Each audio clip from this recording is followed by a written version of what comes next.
ఇవాళ పొజిషన్ చెప్తున్నాను నేను కూడా. నైజాం సూపర్ హిట్లో ఉంది సార్, సీడెడ్ సూపర్ హిట్కి వెళ్తుంది సార్, ఆన్ ద వేలో ఉంది సార్. ఆంధ్ర హిట్ స్టేటస్లో ఉంది సార్. ఆంధ్రాలో 3-4 జిల్లాలకు నేను జిఎస్టీ ఇచ్చేటట్టుగా ఇవాళ పొజిషన్ ఉంది సార్.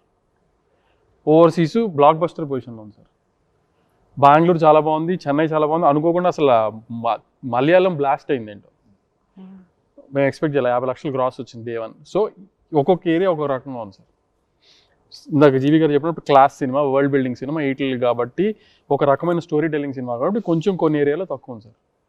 అది ప్రస్తుతం ఇవాళ సినిమా పొజిషన్. అది మారచ్చు కూడా, మారుతుంది. ఇంకా నెక్స్ట్ స్టేజ్కి వెళ్ళొచ్చు. జిఎస్టీ ఇవ్వాల్సిన అవసరం లేకపోతే స్టడీ అయిపోయింది అనుకోండి. ఇంకా మండే ఇప్పుడు ఏంటంటే ఇప్పుడు కుబేరా మొన్న అందరు ఎత్తి ఆకాశం మీద పెట్టారు సినిమాని, అంత బాగుంది కదా అని.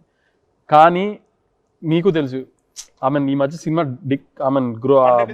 కలెక్షన్స్ ఎలా ఉంటున్నాయి అనేది, ఎంత పెద్ద రేంజ్ వచ్చినా, ఎంత పెద్ద టాక్ వచ్చినా, ఏదైనా. సో ఈ మండే నుంచి ఎలా ఉంటుందో చూసుకుని, ఎందుకంటే నెక్స్ట్ వీకెండ్ కూడా 3 సెలవులు ఉన్నాయి. ఫ్రైడేస్ ఏదో వ్రతమును రాఖీ ఏదో హాలిడేస్ ఉన్నాయి.